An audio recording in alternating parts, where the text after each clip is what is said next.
Eres del lugar donde recoges la basura, donde dos rayos caen en el mismo sitio, porque viste el primero, esperas el segundo y aquí sigues. Donde la tierra se abre y la gente se junta. Otra vez llegaste tarde, estás vivo por impuntual, por no asistir a la cita que a las 13:14 te había dado la muerte, 32 años después de la otra cita a la que tampoco llegaste a tiempo. Eres la víctima omitida. El edificio se cimbró y no viste pasar la vida ante tus ojos como sucede en las películas. Te dolió una parte del cuerpo que no sabías que existía, la piel de la memoria, que no traía recuerdos de tu vida, sino del animal que oye crujir a la materia. También el agua recorrió lo que fue cuando era dueña de este sitio. Tembló en los ríos, tembló en las casas que inventamos en los ríos. Recogiste los libros de otro tiempo, el que fuiste hace mucho ante esas páginas. Llovió sobre mojado, después de las fiestas de la patria, más cercanas al jolgorio que a la grandeza. Queda cupo para los héroes en septiembre.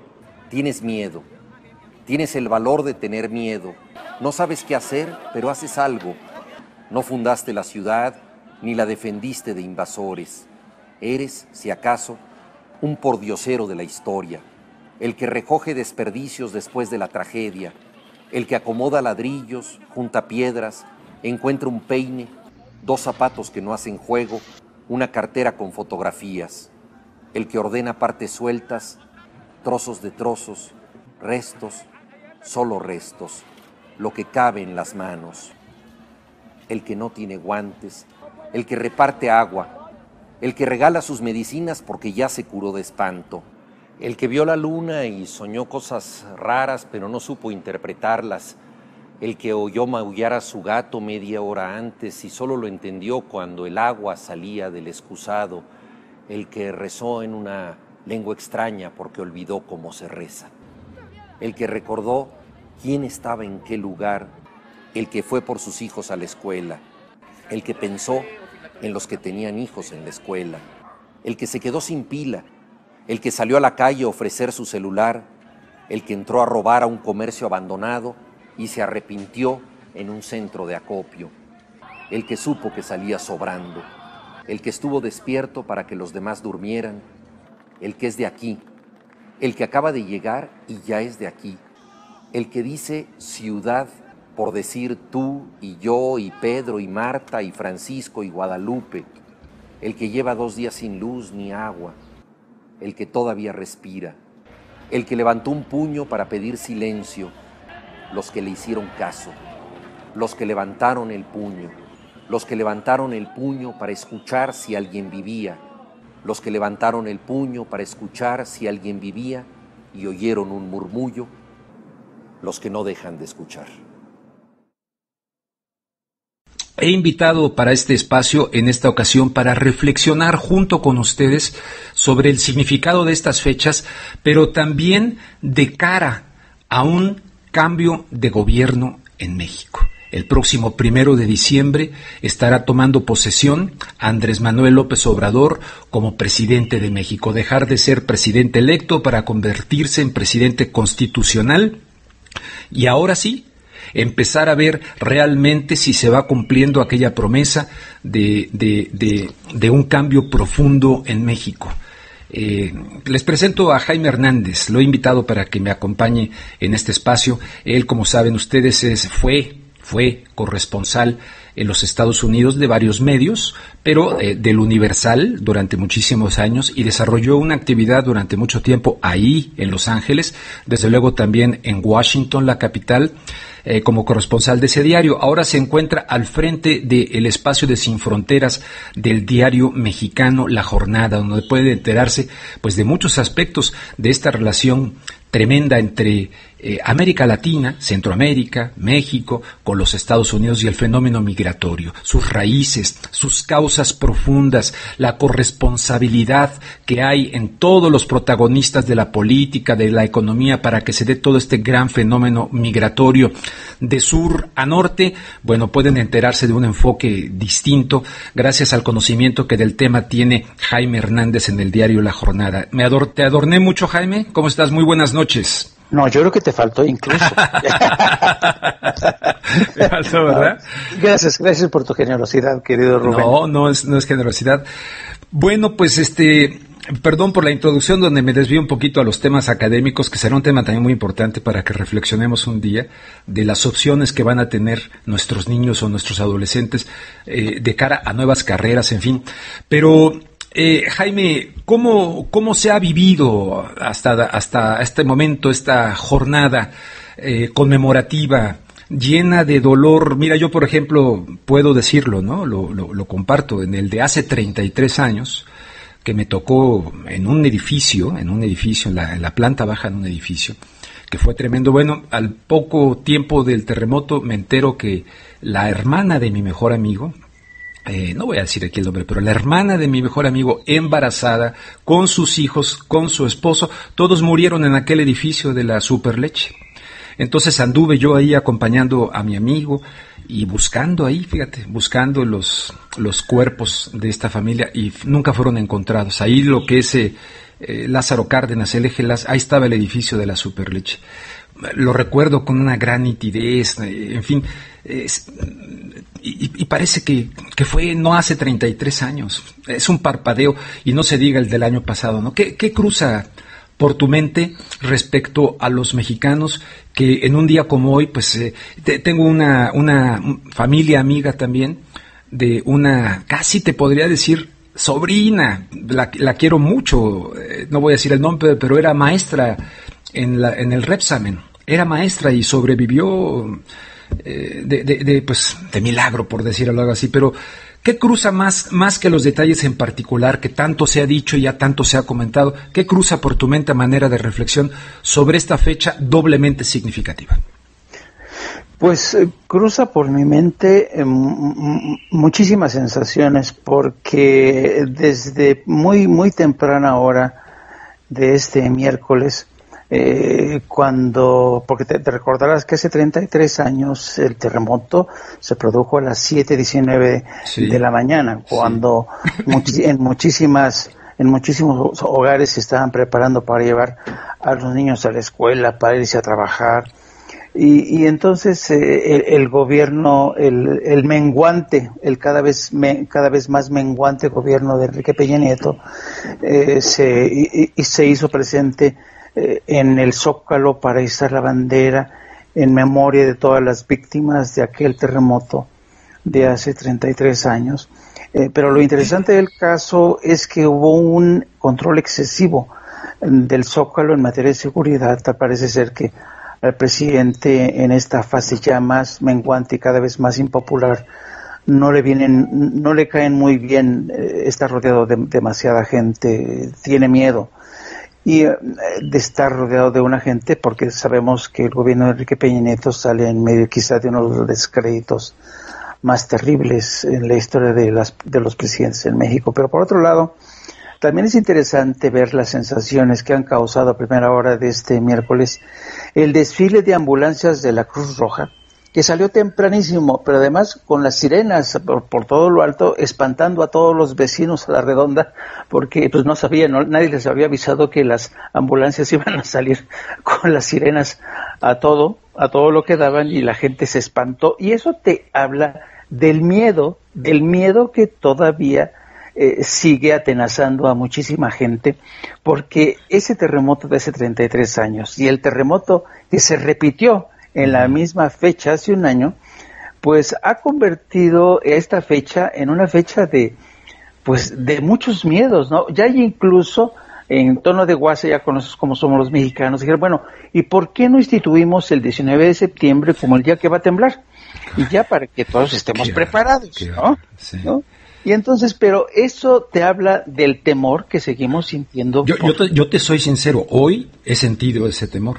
En este momento estoy sentado justo en la silla donde estaba yo sentado hace un año y donde me tocó aquí en esta casa, donde me tocó el temblor. Y la verdad, sí lo tengo ahí, ese miedo que tú dices. Sí, hay muchísima gente que, incluso te digo que como fue tan cabalística esta repetición precisamente de hace un año, en 19 de septiembre, ya mucha gente ha introducido, ¿no?, estos elementos mágicos que siempre nos acompañan. No, que va a temblar cada 19 de septiembre y todo el mundo dice que una chamana le dijo que hoy iba a temblar nuevamente, ¿no?, que sí, que tiene un amigo que es también adivino, que lee las cartas y que le dijo que iba a temblar hoy 19 de septiembre. Pero ya en plan más serio, no cabe duda que de lo que se trata hoy, querido Rubén, y qué bueno que se te ocurrió este programa, es rendir homenaje a las víctimas de hace 33 años y de hace un año, y que de alguna manera, fíjate por dónde, este tipo de desastres naturales, de alguna manera nos fueron preparando poco a poco para lo que somos hoy, un país más despierto, más consciente de su papel, de su papel. De alguna manera la sociedad que se sacudió hace 33 años se fue empoderando poco a poco porque se dio cuenta de sus capacidades como sociedad civil, de su capacidad de respuesta sin importar lo que hiciera el gobierno, y es lo que ha ocurrido. Y nuevamente los terremotos, tanto el de 33 años como el de hace un año, desnudaron al gobierno en sus incapacidades, y en su lugar tomó el relevo la sociedad civil para rescatar, para ayudarse. Los vecinos que antes nunca se hablaban, que se veían así con miradas aviesas, se dieron la mano, se hermanaron. Fue un espectáculo muy interesante, y de alguna manera estos sacudidas nos han convertido en los que somos hoy, en lo que yo digo es el inicio quizás de una nueva etapa para la sociedad mexicana. Pues siempre se dijo, y creo que con razón, que en aquel 1985 la sociedad civil, la sociedad mexicana, como reacción mostró una gran solidaridad, de la cual evidentemente soy testigo. Nos volteamos a ver, como tú dices, unos a otros, unidos por la tragedia y rompiendo ahí incluso barreras de esta sociedad mexicana tan clasista, sí, que sigue siendo muy clasista esta sociedad mexicana, muy racista, diría yo también. Desgraciadamente seguimos menospreciando y minimizando a sectores incluso mayoritarios, ¿no? Sí. Y digo seguimos, bueno, tengo que excluirme sinceramente, siendo honestos, pero hay mucha gente que está en eso. Y en aquel 85 yo recuerdo que de repente surgió una hermandad y hubo gente de la clase económicamente alta, de la élite, de los que se sienten normalmente así como racialmente como escogidos por los dioses, que en ese momento tuvieron una enorme entrega y solidaridad. ¿Por qué no se puede perpetuar ese sentimiento interno de que toda la raza humana es mi tribu? ¿Y por qué se va desgastando la tragedia en el tiempo? Va disminuyendo el impacto y nos vamos reacomodando en esos egoísmos, en esas, no sé, porque también hace un año lo vi. Yo comentaba en algún espacio, no me acuerdo cuál, que yo vivía en la colonia Educación, y muy jovencito en la colonia Educación es cuando yo iba a la Universidad Nacional Autónoma de México. Ahí muy cerca de este lugar están los multifamiliares de Tlalpan. Y justamente en un edificio de los que se cayeron y que murieron personas y tal, hace muchos años vivía una familia oaxaqueña que fue donde probé el primer mezcal de mi vida. Nunca se me olvida. Y me regalaron aquel mezcal. Para mí fue una cosa totalmente novedosa, nueva, aquel sabor. Eran de Oaxaca. Y después ver ese edificio donde a lo mejor parece cursi lo que estoy diciendo para el tamaño de lo que estamos tratando de reflexionar, ¿no? Este caso concreto de una cosa muy personal, pero ver de repente, yo no sabía ni siquiera si esa familia seguía viviendo ahí, supongo yo que no, pero ahí en ese lugar vi igualmente esto que te estoy diciendo, una hermandad, una gran solidaridad. que contrasta mucho con lo que, por ejemplo, ocurrió en el estado de Morelos, ¿no? Sí. ¿Te acuerdas? Ahí con el gobernador Graco Ramírez, a quien yo conozco personalmente, pero hay versiones verdaderamente bochornosas, vergonzosas, sobre lo que pasaba con la ayuda para el estado de Morelos y los pleitos que había ¿te acuerdas de eso? ¿Qué más recuerdas de eso de Morelos? Por ejemplo.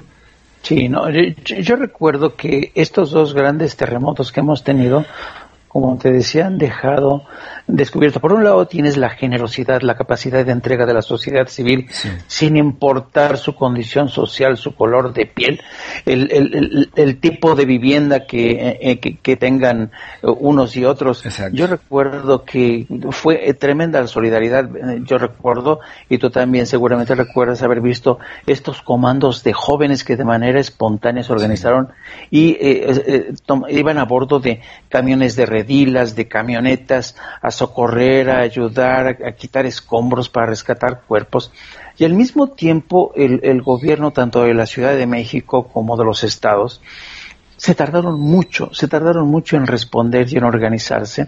Y luego encima esas ayudas que canalizaron a través de tarjetas para hacer la entrega de tarjetas para que las gentes fueran y sacaran de un cajero automático, resulta que muchas de esas tarjetas ya estaban clonadas y que cuando la gente iba a retirar esos fondos que se le habían asignado, esos fondos ya habían sido retirados hacía muchísimo tiempo. Uh-huh. Y entonces eso permitió orquestar una estafa, es decir, en medio de la tragedia, los vivales de siempre, los ladrones de siempre, aprovecharon para distraer fondos millonarios. O sea, eso es imperdonable realmente, y eso te demuestra hasta qué punto yo creo que lo que ocurrió el pasado mes de julio no fue sino una réplica. ¿Cuál pasado mes de julio? La votación. Exacto. Para mí el pasado mes de julio las elecciones presidenciales, las elecciones generales fueron una réplica electoral brutal que castigó todo eso. Sabes que la gente ya estaba harta de estos ladrones, de esta gente abusiva que se aprovechaba de la tragedia de sus semejantes para seguir robando. Y entonces yo creo que no podemos disociar, no podemos ignorar lo que pasó hace un año con el resultado de las elecciones, ¿no? Y yo creo que fue clave. Sí, sin duda. Te estaba yo diciendo eso de que la sociedad civil hace 33 años rebasó a las autoridades. ¿Quién era el presidente? Miguel de la Madrid, que de por sí se le considera pues un presidente que fue gris, ¿no? Algunos tratan de decir que no, que en fin. Bueno, para mí fue muy gris. Llegaba de la Secretaría de Programación y Presupuesto, ¿no? Miguel de la Madrid, ¿no? Sí, ¿verdad? Sí. Y resulta que don Miguel de la Madrid se le considera como que el que realmente va iniciando este proceso neoliberal en México, sin quitarle ahí responsabilidad a anteriores malandrines que llegaron a la presidencia del país, algunos incluso incrustados en la CIA, de acuerdo con el libro de Nuestro Hombre en México. Habló antes de Miguel de la Madrid, ¿verdad? Díaz Ordaz, Adolfo López Mateos, Echeverría, de acuerdo con este hombre autor del libro Nuestro Hombre en México. Los tres servían a la CIA. ¿Tú crees que ahí quedó la cosa? Bueno, quién sabe, ¿no? El caso está que llega Miguel de la Madrid y empieza todo en jauja. Entramos al Acuerdo General de Aranceles y Comercio, luego viene Carlos Salinas de Gortari, en fin, ya hasta el punto que estamos llegando ahora, ¿no? Pero dentro de eso le toca a dos presidentes del PRI, a Miguel de la Madrid. Ramón Aguirre era el regente de la ciudad en ese entonces, así se le llamaba, y ahora ocurre con Enrique Peña Nieto también como presidente del PRI hace un año, quien ante los ojos de la mayoría de los mexicanos, por más que el señor diga lo que diga, y esta fecha principalmente, pues también puso en evidencia, ¿no?, muchas cosas. Creo que también la gente nuevamente rebasó. Ahí, por ejemplo, en el Repsamen, pues sí, muchos militares y mucha vigilancia, etcétera, pero se sentía un ambiente muy tenso. En cambio, la gente se sentía un ambiente de esta solidaridad, pero, como tú decías, creo que salió lo mejor, pero también salió lo peor. Sí. Sí, que es justamente lo que ocurre durante este tipo de desastres naturales. Siempre sale lo mejor de la naturaleza humana, pero también desafortunadamente muchos enseñan el cobre precisamente durante este tipo de tragedias. Y yo creo que el recorrido que has hecho tú, Rubén, desde los años de Miguel de la Madrid, un tipo que fracasó de manera espectacular a la hora de tratar de impulsar una secretaría de la renovación moral, que se supone que iba a combatir la corrupción. La renovación moral. Sí. No la combatió, al contrario, la corrupción siguió en México, y esta cultura de la corrupción fue la que fue permeando, y de alguna manera nos fue lo que quizá agudizó las miles de muertes que hubo en el 85, porque tú te recordarás que a raíz de ese terremoto salieron a la luz muchos problemas que tenían que ver con los permisos de construcción, los materiales usados en muchos de los edificios, las zonas elegidas para la construcción de edificios muy altos. Entonces, quedó en evidencia esta cultura de la corrupción en la asignación de permisos de construcción, en la utilización de materiales, y 33 o 32 años después, durante el terremoto de hace un año, volvió a surgir lo mismo. O sea, creíamos que habíamos dejado atrás esta cultura de la permisividad a la hora de autorizar la construcción de edificios, pero en todo el sector de la Roma, la Nápoles, la Benito Juárez, toda esta zona, quedaron en evidencia nuevamente que los permisos autorizados para la construcción de edificios no respetaron todos los controles y los materiales. Hubo edificios nuevos, impecables, que se habían entregado apenas meses atrás, que se vinieron abajo. Sí. Entonces, eso te da una muestra de hasta qué punto el gobierno, las autoridades gubernamentales, tanto de la Ciudad de México como del gobierno federal, no respetaron, no aprendieron de aquellas tragedias, y en cambio la sociedad civil, que para mí ha avanzado a otra velocidad que el gobierno, ha aprendido muchísimo de la solidaridad, de la capacidad de entrega, de la capacidad de organizarse de manera espontánea, de entregarse, de rescatar al hijo del vecino por más mal que te haya caído, por más que lo detestes, ¿no? Y yo creo que en eso dejó en evidencia un gobierno incapaz, mediocre, que yo creo que estoy convencido que recibió su reprimenda en las urnas en julio pasado. Oye, y también hay que señalar ahí, en tanto que el PRD todavía es el que gobierna la Ciudad de México, pues muchos de estos, yo conozco gente de la cuestión inmobiliaria y me hablan tremendas cosas de corrupción de protagonistas del PRD en autoridades, tanto a nivel del gobierno central de la Ciudad de México como a nivel delegacional, en esta corrupción de construcción donde vemos ya ves aquí que se incluso se hizo este centro comercial aquí, que ahora se me olvida el nombre, al sur de la Ciudad de México, que se les cayó una parte, ¿no? Sí. Que se derrumbó, hay una parte. Mucho de esto a corrupción en la cuestión inmobiliaria. ¿Tú crees que en la cuarta transformación prometida por lo que será el nuevo gobierno, Andrés Manuel López Obrador, Morena, etcétera? Pues yo recuerdo el delegado de Xochimilco hace un año, no sé ahorita francamente cómo está la cosa, sí, no, pues igual, pero el delegado de Xochimilco es de Morena. Y cuando fui a San Gregorio, bueno, la gente estaba llena de indignación en contra del delegado, no me acuerdo, de Morena. Y cuando yo hice esa nota, incluso muchos así morenistas me empezaron ahí a tirar. Bueno, eso fue lo que vi al llegar ahí. Y estaban, en el contexto de aquel efecto que fue tremendo en esa zona de Xochimilco, estaban muy molestos lo corrieron al delegado. Hay un video donde lo pueden buscar en YouTube, cómo la gente corre de San Gregorio al delegado de Xochimilco. Estaban muy indignados. Por lo menos eso fue lo que vi en aquella ocasión.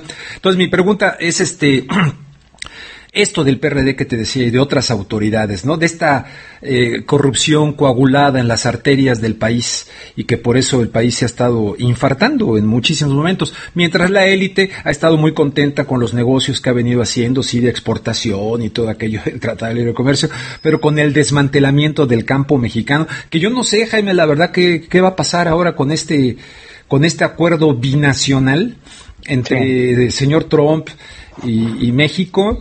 este acuerdo binacional y si la cuestión de Canadá y tal, pero el caso está que se ha hablado muy poco, incluso al interior de estas negociadores de Morena, se ha hablado muy poco acerca de los efectos negativos del TLC en la población mexicana, en mi opinión.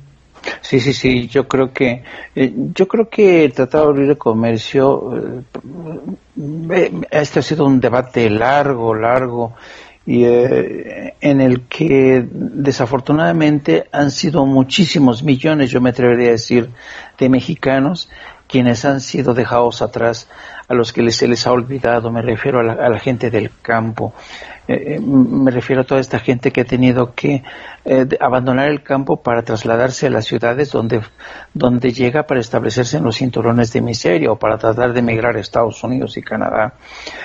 A esa gente ya nadie la puede rescatar, entre otras cosas porque el Tratado de Libre Comercio trajo consigo una reconversión comercial brutal, ¿no? Y yo creo que ese tratado ha enraizado a tal grado en México que va a ser complicadísimo darle marcha atrás. Otra cosa es que se quieran actualizar muchos de los capítulos que, por cierto, todavía no conocemos muy bien, porque el gobierno de México ha negociado con Estados Unidos, pero todavía no estamos enterados de lo que dice la letra pequeña. Uh-huh. Y todavía falta por saber qué es lo que va a aportar Canadá. Uh-huh. Y me refiero en específico al capítulo que es un tema muy complicado, que es el famoso capítulo de las reglas de origen, y lo que tiene que ver con la industria automotriz, que de alguna manera la industria automotriz, la maquila de la industria automotriz en México vino a suplantar a otras actividades, por ejemplo, al campo, ¿no? Muchos campesinos se tuvieron que reciclar como obreros del sector automotriz, ¿no? Sí. O en el sector de la construcción. Entonces, ese cambio de piel que hemos experimentado en México, me refiero a lo que se dice la fábrica social, ya está construida, ya está edificada de otra manera, y dudo mucho que regresemos al pasado. Vamos a ver si el presidente electo Andrés Manuel López Obrador consigue que, a pesar de ello, el campo se vuelva a ser autosuficiente. La pregunta es ¿con qué mano de obra? ¿Con qué mano de obra para conseguir eso? Exactamente. Son de las grandes incógnitas que tendremos que ver si funcionan o no en el curso de los próximos 6 años. Pues ojalá que la democracia llamada así, democracia mexicana, que no, la verdadera democracia no se limita, no es sinónimo de una elección donde se puede votar y gana por el que se votó. No es sinónimo de eso, es mucho más profundo el concepto de una democracia. No puede haber democracia sin justicia, no puede haber democracia sin combatir la impunidad y la corrupción. No puede haber democracia sin la participación de la gente, es decir, si la gente después de votar ahora se sienta a ver televisión y a ver, ahora tengo yo aquí un sistema, ¿verdad?, donde le pongo varios cables por ahí deportivos, está tremendamente saturado, ahora de fútbol, ahora te repiten los partidos y de la liga no sé qué, y de la liga no sé cuánto, y de la no sé qué división, y de no sé cuánto, y a veces veo más el femenino porque me encanta ver a las chavas echándole muchas ganas, pero entonces si te sientas y te aplastas pero te aplastas en un sillón a ver la televisión, pues ¿cuál democracia? O sea, no digo que no veamos televisión, pero de lo que se trata es una transformación también del pensamiento. Y en este momento, a partir del 1 de diciembre, y tal vez algunos lo están ejerciendo desde ahora, la crítica, en el sentido positivo de la palabra crítica, siempre cito a Roland Barthes, por aquí tengo el librito, por cierto, de Roland Barthes, autor francés, y su libro maravilloso, Crítica y Verdad, donde dice la crítica es un acto creativo, que te obliga a distinguir, separar, desdoblar para hacer la realidad más inteligible. Entonces, este pueblo mexicano que ha sido sacudido por diferentes tragedias, en este caso estamos recordando la de los terremotos en una fecha emblemática, 19 de septiembre, esta sociedad que ha sacado gran parte de ella lo mejor de sí misma y que, como tú dices, fue aquello conducido hacia las urnas el pasado 1 de julio, bueno, tiene ahora que ejercer su derecho a que le cumplan. Su derecho a ejercer mi voto, voté por este determinado partido, y que no vaya a ser como aquel corresponsal René, no me acuerdo de su apellido, boliviano, que trabajé con él afortunadamente. Ahí estaba Telemundo y estaba la agencia Reuters, aquí en la Ciudad de México, y él era de la agencia Reuters, Y me decía él, Rubén, así con su tono boliviano, y que nos llevaba de estas empanadas bolivianas riquísimas, ¿cómo se llaman? Salteñas, creo. Sí, sí. ¿No? Nos llevaba sus... Bueno, ya murió, en paz descanse René. Me decía, yo que llegué a pensar que el PRD era una reserva moral, me dijo, política de este país. Qué decepción, me dijo él entonces. Bueno, me da miedo que pudiera llegar a ocurrir algo similar con Morena, y que a Andrés Manuel López Obrador le doy un voto de confianza, espero, ¿no? Pero hay mucha gente que noto que están así como que buscando cómo quedar, ¿no? Nada más, en lugar de hacer una verdadera transformación. Y si México ha demostrado, incluso lo demuestra hasta como excusa y pretexto en un partido de fútbol, o en el grito de independencia que algunos cuestionamos, ¿independencia? Tenemos la soga al cuello ¿no? Una economía tremendamente ligada con nuestros vecinos del norte, y con un señor Trump que evidentemente, como dice America First, y los demás, vamos a ver, o sea, pero el señor está como que América para los americanos, en el sentido del continente América, ¿no? No nomás el país, para Estados Unidos, ¿no? Se está reproduciendo ese esquema, ¿no? No sé si coincides conmigo, a lo mejor estoy exagerando. No, pero yo creo que, yo lo voy a analizar desde otra perspectiva, o a lo mejor con otras palabras. Yo creo que evidentemente lo que tú estás diciendo, que si este gobierno que va a entronizarse a partir del próximo de diciembre no se pone las pilas, evidentemente tiene un elevadísimo riesgo de verse confrontado con una sociedad que ya no es la de antes. O sea, y en ese sentido yo creo que los terremotos de hace 33 años y el terremoto de hace un año, de alguna manera despertaron esta sociedad civil, la sacudieron, la empoderaron esos terremotos. Pero al mismo tiempo, y creo que esto lo hemos discutido también en una parte de otro programa, esta sociedad la sociedad mexicana es una sociedad más sofisticada, más informada. El tema de las redes sociales se ha convertido en un fenómeno muy interesante. A veces es cierto, para mal, pero en muchas ocasiones para bien. Tenemos un México más despierto, más atento, más curioso, ¿no? Y en ese contexto, Andrés Manuel López Obrador tiene que tener muy presente que si no cumple con todo lo que ha prometido, me refiero a luchar contra la corrupción y sobre todo un tema que va a ser fundamental, Rubén, que es el tema de la desigualdad. Sí. El tema de la desigualdad en México es brutal. Tenemos más de 50 millones de pobres. Si Andrés Manuel no pone atención al tema de la desigualdad, de la redistribución de la riqueza y al tema de la justicia social, la lucha contra la corrupción, yo mucho me temo que vamos a tener aquí un fenómeno telúrico de alcance, de dimensiones nunca antes vistas en México, porque las expectativas que ha creado Andrés Manuel López Obrador son muchas, y tú sabes que las expectativas son como un boomerang que tú lanzas, y si no cumples con esas expectativas, el boomerang va a regresar y te va a cortar de tajo la cabeza. Oye, en ese contexto de lo que estás diciendo, leí en algún periódico, que Andrés Manuel López Obrador decía que si falla la economía será por causas externas. Bueno, lo mismo han dicho anteriores gobiernos, tanto del PAN como del PRI. No lo han anticipado así como Andrés Manuel López Obrador antes de tocar home, ¿no? Y de batear y entrar a home para entrar a la presidencia. Entonces, algunos dicen, ¿se está curando en salud? Bueno, sabemos que la economía mexicana en esta globalización neoliberal evidentemente está atada a factores externos. Entonces, ¿cuál es el margen de propuesta de un cambio y de una cuarta transformación para generar algo que pueda, dentro del diálogo con la globalización, algo que pueda tener una propuesta más nacionalista en el sentido sano de la palabra, no en ese nacionalismo enfermizo? No sé si me explico. O sea, dijo eso y luego también dicen que dijo que está en bancarrota. Sí. que México está en bancarrota y se han desarrollado mesas de que si no está en bancarrota, o sea, empieza a haber ahí una polémica interesante, ¿no? Pero la gente tiene que sentir que obviamente no va a ser de la noche a la mañana, pero tiene que percibir cuando llegue Andrés Manuel, no solamente un nuevo estilo de gobernar, no solamente un nuevo, por favor, yo doy gracias al cielo de que ya por última vez, y no me aguanté la curiosidad de ver los videos del grito, el último grito de Peña Nieto ahí, por cierto, todas las mujeres se pintaron más de güeras, ¿no? más de güeras, así como no sé si estaban pensando que estaban dando el grito en Washington, no, más la primera, la señora estaba, ¿cómo se llama? Angélica Rivera, sí. Muy rubia, ¿no? Muy rubia, parecía anuncio de cerveza superior. ¿No?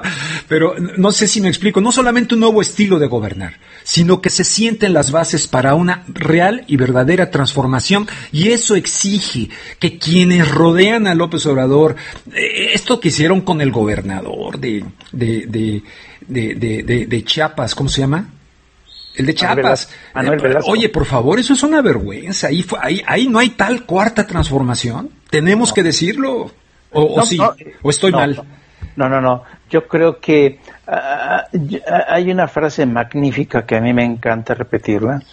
Yo digo que los periodistas somos ese espejo stendhaliano por donde transita la democracia por senderos a veces muy sucios, a veces muy torcidos. Stendhal, espejo, entiéndase por espejo stendhaliano. Stendhal fue uno de los escritores modernos que de alguna manera se le considera como el padre de del realismo. Y en ese sentido los periodistas tenemos que ser muy realistas, ¿no? Tenemos que ser críticos de nuestra sociedad. Stendhal fue un gran crítico de sus contemporáneos. Uh-huh. Y en ese sentido nosotros somos el espejo, y el espejo tiene que reflejar necesariamente lo que está viendo. Lo que ¿entiendes? Entonces yo creo que estamos los periodistas obligados a criticar. Yo creo que ha sido un terrible error de Andrés Manuel López Obrador asegurar que el país está en bancarrota, porque no lo está. Por donde lo mires, los indicadores económicos dicen todo lo contrario. Bien es cierto que tenemos un endeudamiento importante, pero de alguna manera la economía mexicana, yo digo que a veces es un milagro, porque si tenemos en cuenta que uno de los grandes pilares de la economía mexicana son nuestros paisanos en Estados Unidos, es decir, o sea, es increíble que nuestra gente en Estados Unidos se haya convertido en un pilar que sigue sosteniendo esta economía, más importante que las exportaciones de petróleo. Pero eso sí te habla de una economía en bancarrota, que depende, los principales ingresos de divisas para México venían de la mano de obra de los mexicanos en el exterior, en los Estados Unidos concretamente, sí. Antes de petróleos mexicanos, de Pemex, sí. Y como fuente ilegal del narcotráfico. Sí. Eso no te habla de una economía sana, y que un puñado de empresarios sean los que exporten y se beneficien de ese, con salarios muy nada homologados a los salarios que tienen, por ejemplo, hablabas de la automotriz en Detroit. Bueno, en Detroit es un desastre la ciudad de Detroit, sí. Pero donde por poner el mismo tornillo en un automóvil en los Estados Unidos, la cantidad de dólares que esa persona recibe por hacer lo mismo que se hace en México, bueno, es mayor que el del trabajador mexicano. O sea, sí hay signos también en esta desigualdad de la economía mexicana. Tú hablabas de los 50 millones de pobres. Eso en sí mismo es una bancarrota, ¿no? Sí, es una bancarrota moral. Pero si nos atenemos a la cifra, es decir, desafortunadamente los periodistas tenemos que navegar entre estos dos mundos de las finanzas y el campo de la fábrica social, donde entramos al tema de la ética, el componente humanitario, lo que tú quieras. Pero en el componente de las finanzas, un estado, una nación que esté en bancarrota es una nación que ni siquiera tiene presupuesto para funcionar, para que sus instituciones funcionen. Y hasta ahorita tenemos presupuesto para que las instituciones sigan funcionando. Bien es cierto, y ahí sí yo estaría de acuerdo, que nuestra economía está muy precarizada, que no, por ejemplo, el turismo, que tendría que ser una de nuestras grandes pilares de ingresos, como es, por ejemplo, en países como España, el turismo es la principal fuente de ingresos. Aquí el turismo no se ha desarrollado en la medida en la que tendría que haberse desarrollado. Pues dice, presume este señor Enrique de la Madrid, ¿Enrique se llama? De la Madrid, sí, secretario Enrique de la Madrid. Presume, la otra vez lo vi en un programa de La Hora de Opinar, presume que ha hecho una gran labor en turismo. Yo no lo sé, francamente. Yo cuando escucho eso y digo, wow, las personas que yo conozco que les da miedo venir a México por la inseguridad, no sé exactamente, o será un turismo muy focalizado a Cancún, a lugares así, a resorts, donde llegan ya con todo pagado desde fuera, en fin, y que no entran en contacto con el México profundo, ¿no? No sé a cuál se refiere, a qué turismo se refiere. Tal vez sea ese, yo lo ignoro los datos. Pero gente de Los Ángeles, incluso mexicanos, les da miedo venir a su propio país por la inseguridad. Claro, y por eso el tema del turismo no ha despegado. Estamos viendo un espectáculo macabro los últimos días de un camión lleno con 150, 200 cuerpos, que nadie sabe por qué esos cuerpos no han sido identificados. Te habla de esta violencia tan brutal que hay en México. Y luego así quieres que los turistas vengan a México. O sea, eso es uno de los grandes problemas que hemos tenido, que el país no ha despegado del todo. Primero, pues porque se van acumulando problemas, ¿no? Pero a donde voy, y regreso al tema de si el país está o no en bancarrota, no estamos en jauja, pero tampoco estamos en bancarrota, y yo creo que Andrés Manuel sí cometió un error al decir que estábamos en bancarrota, porque cuando tú estás preparándote para asumir las riendas de la nación, lo que tienes que hacer es transmitir confianza a los inversionistas extranjeros, a la gente, ¿entiendes? Sí. Los mercados son lo más cobarde que te puedas imaginar, Rubén. Tú dile a un financiero, oye, parece ser que tenemos problemas y que estamos en bancarrota, pues se lo va a pensar 3 veces a la hora de invertir, ¿me entiendes? Claro. Entonces, yo creo que sí cometió un error, porque creo que exageró Andrés Manuel, y yo creo que sí le han de haber jalado las orejas sus asesores. Este señor tiene que aclarar esto, y de hecho, Andrés Manuel aclaró. Ayer mismo aclaró que dijo que, bueno, no es que estemos en bancarrota, sino que estamos enfrentando una situación difícil en la que vamos a tratar de atender todo lo que tenemos pendiente, lo que hemos prometido. Pero si te soy muy franco, Rubén, yo creo que 6 años van a ser insuficientes para redimir a este México pobre, para hacerle realidad todas las promesas. 6 años no van a ser suficientes, y Andrés Manuel debería saberlo. Claro que sí. Oye, ahorita regreso al tema del 19 de septiembre. Estoy hablando con el periodista mexicano Jaime Hernández. Ambos estamos en este momento aquí en la Ciudad de México para KPFK, el programa Contragolpe, que ahora he vuelto a hacerlo desde acá de esta manera. Tal vez estos micrófonos que tenemos no sean los más profesionales, pero espero que estén disfrutando de esta charla y sobre todo también uniéndonos a una reflexión en contexto, poniendo en contexto muchos otros aspectos que rodean pues este recuerdo triste, trágico, pero que tiene también este lado luminoso de algo que los mexicanos hemos demostrado en diferentes momentos de la solidaridad, de la reacción. Yo lo vi hace un año aquí, estaba yo justamente un año. Pero hablando de esto, Jaime, mira, tengo un libro aquí, ahorita te digo el autor y el título del libro, pero del tema económico, dice: para comprender el sistema de poder dominante en la sociedad contemporánea, hay que conocer el papel que desempeñan en él las grandes sociedades transnacionales. Ya ves que decía Andrés Manuel que si falla la economía va a ser por factores externos. Bueno, sí, pues mucho tienen que ver estas sociedades transnacionales, y es que estas actúan prácticamente en todas las esferas de la actividad humana, desde la producción y los servicios hasta la especulación financiera, siempre con el objetivo de lograr el máximo beneficio en el mínimo tiempo. Se mueven en una zona gris. Tú decías, los capitales son, como decía, los mercados son, acabas de decir, ¿no? Muy cobardes. Bueno, porque se mueven en una zona gris entre la legalidad y la ilegalidad, dice este autor. A través de datos históricos y actuales, en este libro, se trata de comprender y demostrar que el efecto de las actividades de las transnacionales, en tanto expresión concentrada del capitalismo actual está vaciando de contenido a la democracia representativa y es un factor de primer orden en la crisis política, económica, social, ecológica y cultural que afecta actualmente a la humanidad. No sé si estés de acuerdo, yo lo firmo en un cheque en blanco. Dice, el enorme poder de las sociedades transnacionales, tome en sus riendas la decisión de sus destinos, y ahí pasa incluso por los medios de comunicación. Yo prendo muchos canales, mi estimado Jaime, verdaderamente telebasura, porquería, incluso ahora con eso de que la libertad de expresión y que puedes decir una bola de palabras, en fin, hay mucha gente que abusa de eso, ni siquiera utiliza algún tipo de palabra para enfatizar en un momento dado algo que pueda ser justificado, sino ya de manera gratuita, incluso perjudicando el lenguaje. No me quiero poner purista en ese sentido, pero no sé qué opinas de lo que te acabo de leer. El libro se llama La armadura del capitalismo, el poder de las sociedades transnacionales en el mundo contemporáneo, y el autor es Alejandro Teitelbaum. Mira, yo también lo suscribo plenamente y voy a tratar de esto, lo que acabas de hacer, esta reflexión, voy a tratar de simplificarlo. A veces la simplificación lleva sus riesgos, pero voy a tratar de para ver si lo que entienden un poco los radioescuchas hacia ambos lados de la frontera.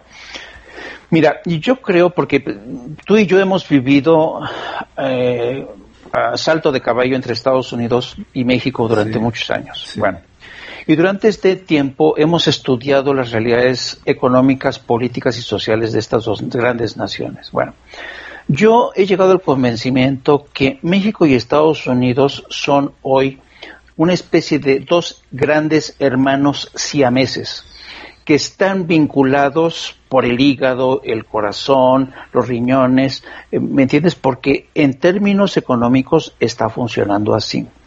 Y justamente cuando México es como un siamés güero y un siamés moreno, ¿no? Y es increíble cómo su grado de complementariedad ha alcanzado un grado tal que es a nivel orgánico ya. Por ejemplo, las relaciones entre México y Estados Unidos, yo digo que ya no son internacionales, son interdomésticas, porque ya compartimos muchas cosas. Sí, por ejemplo, es absolutamente cierto. Ya hay una cierta simbiosis social. Exacto. En ciertos sectores sociales y económicos. Compartimos mucho en el ámbito de la seguridad. O sea, los grupos de fusión, los grupos que operan en México y que con agentes de Estados Unidos, y los que cooperan en Estados Unidos que cuentan con mexicanos, es increíble.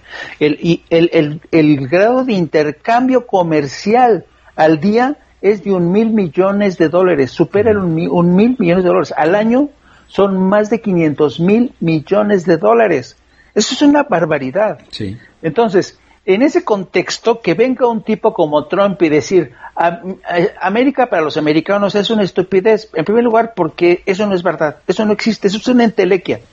Y Andrés Manuel del otro lado de la frontera dice, bueno, ahora México va a ser primero, con otras palabras, pero de alguna manera dice que el pueblo tiene que ser reivindicado, tiene que ser redimido, ¿no?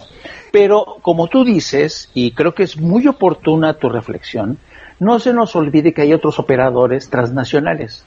Y aquí entra los grandes operadores que siempre vienen. Por ejemplo, ¿tú crees que un gran negociador del consorcio BMW o de la Volkswagen va a llegar a México y no va a poner condiciones para poner otra planta de producción? Claro. ¿Y tú crees que el alcalde o el gobernador de ese estado no le va a poner el tapete rojo? Uh-huh. Es decir, ya estamos todos nosotros supeditados a merced de grandes corporaciones como la Ford, la Mercedes-Benz, la Volkswagen, de grupos farmacéuticos. Es decir, el número de compañías, de corporaciones que ya controlan los destinos, el futuro de mucha gente hacia ambos lados de la frontera es increíble. Increíble, absolutamente. Oye, en ese sentido, ayer me fui a la librería Gandhi de la Ciudad de México y compré un libro de René Bartillac. Se llama La prensa canalla. Los medios de comunicación como vanguardia de las corporaciones, de esto que estás hablando. Y dice aquí, el siglo XXI es el de la tendencia de la riqueza global en pocas manos y el de la diversificación con que el capital concentrado busca reproducirse. Esa omnipresencia pone en tela de juicio valores como el derecho a la información veraz y cuestiona la posibilidad de una verdadera democracia. Fíjate, es otro autor totalmente distinto al anterior y va en la misma línea. Si los medios de comunicación, en virtud de sus intereses de grupo, pueden eliminar, corregir o recortar la información que le acercan al ciudadano, ¿cómo considerar libertad de información?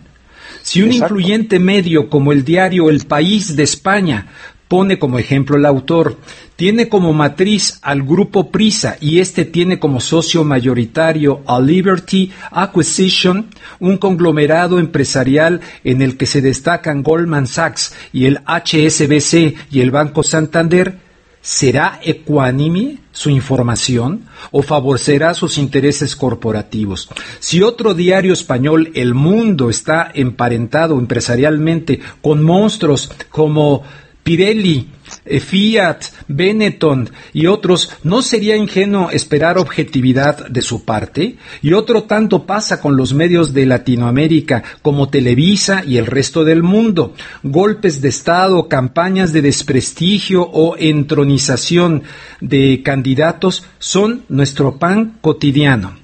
Dice el autor, pone al descubierto el entramado de estos hechos con el accionar de los grandes medios, muchos de los cuales se han ganado el ya generalizado mote de prensa canalla. Yo estoy completamente de acuerdo, y aquí, sin ir más lejos, el periódico Excelsior o el grupo Imagen, vinculados a las constructoras que quieren que siga adelante el proyecto de construcción del aeropuerto en la Ciudad de México. Es decir, ahí te das cuenta hasta qué punto la prensa canalla se ha envalentonado y le han permitido crecer y le han permitido medrar los columnistas que son hoy parte de la famosa comentocracia en México. Sí. Se han convertido en un poder fáctico y son ellos los que van a cuestionar muchas de las decisiones del gobierno entrante. Es decir, yo creo que aquí, y algún día se tendrá que hacer, es exponer a estos, no solamente columnistas o periodistas que tienen sus columnas, sino también intelectuales, que de alguna manera han trabajado durante muchos años a favor de la desigualdad social.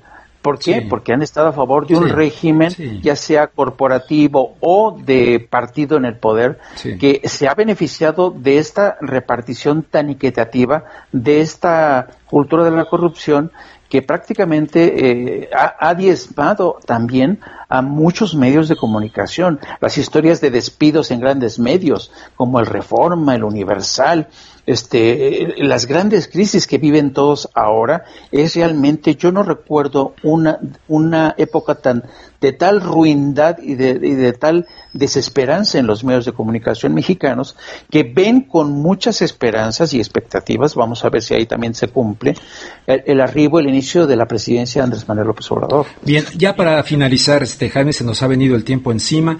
Dice aquí una nota de Sin embargo, .mx, ¿no? Sin embargo, .mx, correcto. Ni dinero, ni censo, ni demolición. A la reconstrucción la venció la opacidad. Esto dicen víctimas del 19 de septiembre y ONGs. Y luego dice, el destino del dinero para reconstrucción para la Ciudad de México y para el resto de las entidades afectadas por el sismo del 19 de septiembre de 2017 no es claro. Así lo indican estudios como el más reciente informe de Fundar y Transparencia Mexicana y el seguimiento que han realizado organizaciones ciudadanas como Nosotros y Ciudadanía 19 de septiembre y Mejor Ciudad. Por ejemplo, en la capital del país hay dudas de cómo y en qué se gastó el dinero. Luego del escándalo de febrero que envolvió a los asambleístas de la Asamblea Legislativa del Distrito Federal y del hallazgo de Nosotros de mayo de que los recursos se habían gastado en todo, menos en los damnificados. A mí aquí me dan ganas de utilizar esto que criticaba yo y decir qué poca, pero mejor lo dejo nada más en qué poca de estos hijos de su mal dormir. Con eso termino yo. ¿Tú con qué concluyes? Mira, yo creo que esto, lo que acabas de decir, es la próxima batalla que tenemos enfrente, porque es lo paradójico, lo increíble del caso, Rubén, es que a pesar de que el gobierno de México ha sido uno de los principales signatarios de la iniciativa que se conoce como Gobiernos Abiertos es una iniciativa muy interesante que se impulsó desde hace ya casi 10 años.